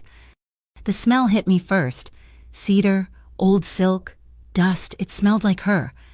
I spent 2 hours digging through boxes of patterns and dress forms, and I found it. Her old business ledgers. Tucked in the back was a thin file folder. Prairie Steps Market Association. And there it was, a single, yellowed, carbon copy receipt, an association fee payment for $10,000, paid to East Row Holdings, dated 6 years ago. 6 years! They hadn't just come for me, they had come for my mother. They had destroyed her shop, her life. This wasn't just about Emilio's borders anymore. This was about mine. I knew where to go. Father Simon. His mission was in the basement of the old St. Jude's Chapel, the one they had abandoned. He ran a soup kitchen and an unofficial shelter. He was the patron saint of the evicted. I found him sorting cans of green beans. He was a tall, impossibly thin man with a kind, tired face. "I know you," he said when I walked in. "You're the girl from the TV, the one who's lying." "No," I said, my voice flat. "I'm the girl from Prairie Steps, Rose Quill's daughter." His eyes sharpened. He remembered my mother. I showed him the receipt, East Row Holdings, 6 years ago. He put down the can of beans. "God help us," he whispered. He led me into a back room. It was lined with filing cabinets. He pulled one open. It was stuffed with files, hundreds of them. "I'm a priest, Talia. People confess, and they bring me their paperwork." He pulled out a file. An eviction notice from 8 years ago, signed by East Row, another from 7 years ago, another... He had the whole chain. He had the proof that the Arroyo CIB HFCO Hydra wasn't a new monster. It was an ancient one. "This is it," I whispered, pulling out the files. "This connects everything." The doors of the mission slammed open upstairs, heavy boots on the chapel floor. "CIB, search the building. We have a warrant." It was Bryce's voice. He wasn't suspended. He was hunting. "Go," Father Simon whispered, shoving me toward a curtain. "Now." I scrambled behind the curtain. It wasn't a hallway. It was an old, converted confessional, filled with boxes of donated clothes. I dove behind a stack of coats, my heart trying to escape my chest. I heard them. They were tearing the office apart. "Where is she, old man?" Bryce's voice. "There's no one here but the lost," Father Simon said. I pulled out my burner phone. My hands were shaking so badly I could barely type. I texted the only number I had memorized, Emilio's. "CIB, St. Jude's Mission, Bryce. Don't come." It was a plea. It was a test. Don't be the excuse. I heard them getting closer. Check the confessionals. A boot kicked the door. The light flooded in. I held my breath. "It's just old clothes, sir." "Check it anyway." A siren, a new one, not a police siren, a fire truck, loud, close, then another. "Sir," the CIB officer said, "we have a report, a 5-alarm gas leak at the building next door. They're evacuating the block." "What?" Bryce roared. "There's no gas leak. It's a false—" "Sir, the fire captain is ordering us to evacuate. Now." I heard them scrambling, swearing, running up the stairs. My phone vibrated. One text from Emilio. "The path is clear. Use the roof." He had listened. He hadn't come for me. He had come around me. He hadn't stormed the church. He hadn't started a firefight. He'd called the fire department. He'd used his power not like a hammer, but like a key. He'd given me the exit. I didn't wait. I ran. I scrambled up the stairs, out a side door, and into the alley. There was scaffolding on the side of the chapel. I climbed. I was halfway up when I slipped. My foot missed a rung, and I went sliding, tumbling down a canvas awning. I landed hard on something soft and hot with a loud, metallic twang. I was sitting in the middle of a waffle cart.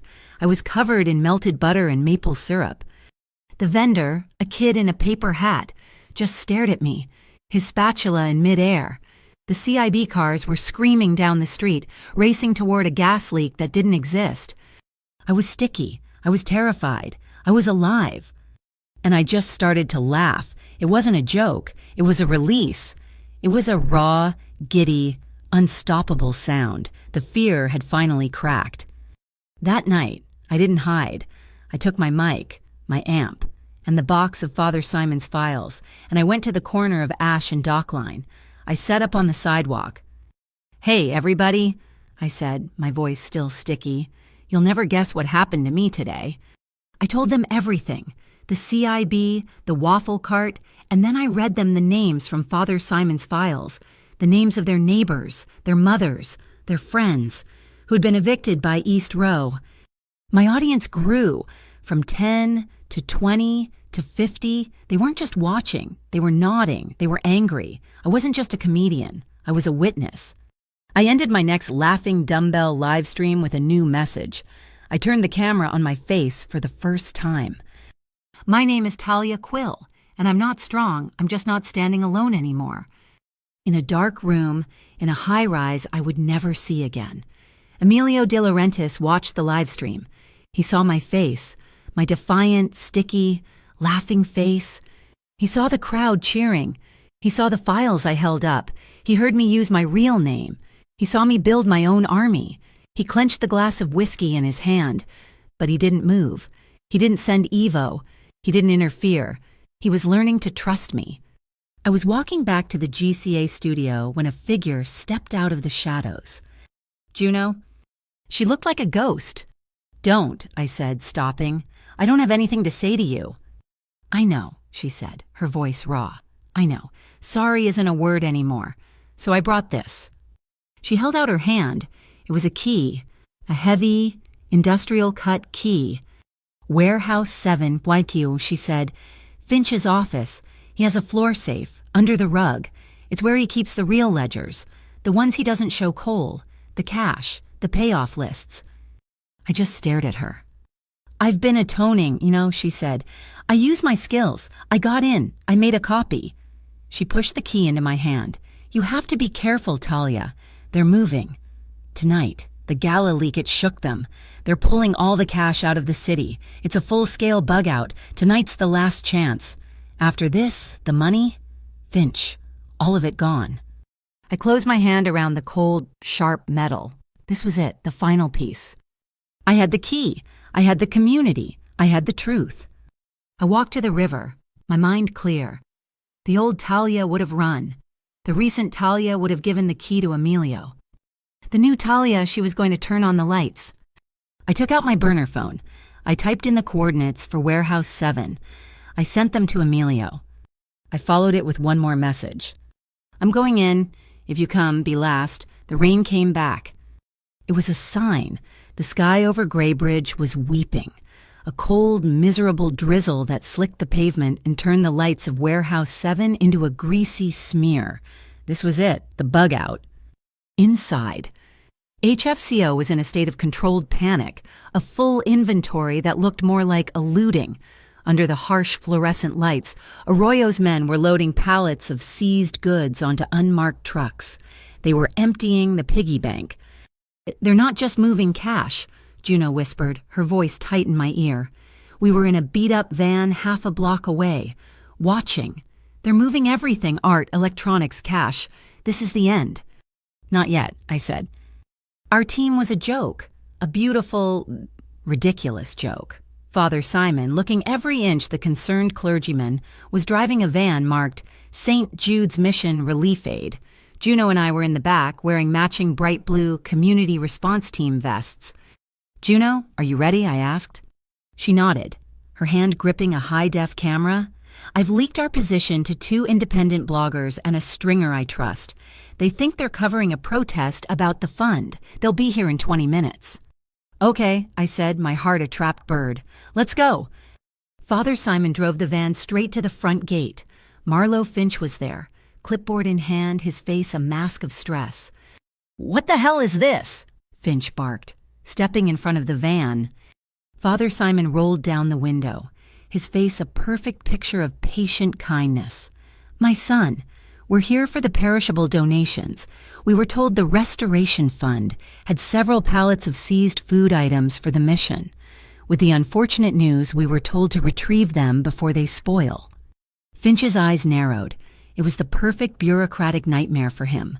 A priest, a charity, and bad PR, all while he was trying to commit a grand larceny. "I don't have time for this, Padre. We're in a full inventory." A blue utility van, the kind you've seen 1,000 times, pulled up right behind us. 2 men in dark blue Graybridge Power and Electric uniforms got out. One of them was Ivo Wren.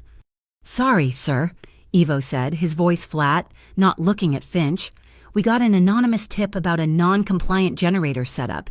Major fire code violation. We have to inspect the main breakers." Finch looked from the priest to the fake electricians.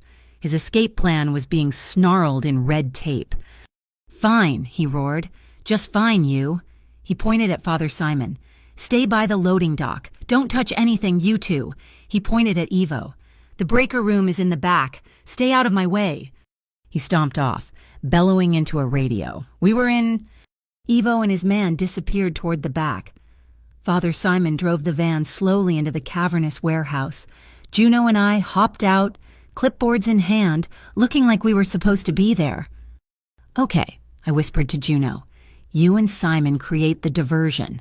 Log everything. Be as slow and annoying as possible. I'm going for the office." I split off, walking quickly, keeping my head down. Rule 3. No doorways.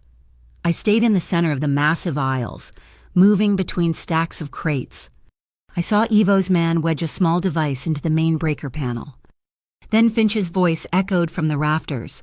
"What the hell? My office lights just went out. What are you idiots doing?" He'd seen the flicker. He was suspicious. He stormed past me, heading for the breaker room. "I've had enough of this," he snarled. He got to the breaker panel. He looked at the main switch. He looked at Ivo, who was standing there patiently. "You're not power company," Finch whispered. And he grabbed the main lever, throwing his full weight into it. He killed the power to the entire warehouse. The huge fluorescent lights popped and died. The loading bay doors whined to a halt. The entire cavernous space was plunged into absolute, terrifying darkness. A woman screamed. Men were shouting. This was it, the chaos. And then click, hiss, whum. A new light, not the harsh overheads, a network of brilliant blue-white LED floodlights mounted on magnetic tripods. Ivo's team, they hadn't just come to inspect the breakers. They'd brought their own grid. The light was tactical. It wasn't everywhere. It created islands of blinding light and new, deep shadows. It turned their home turf into our advantage. In the confusion, I ran. I slipped past the shouting, blinded men, and made for Finch's office. The key from Juno was slick in my hand.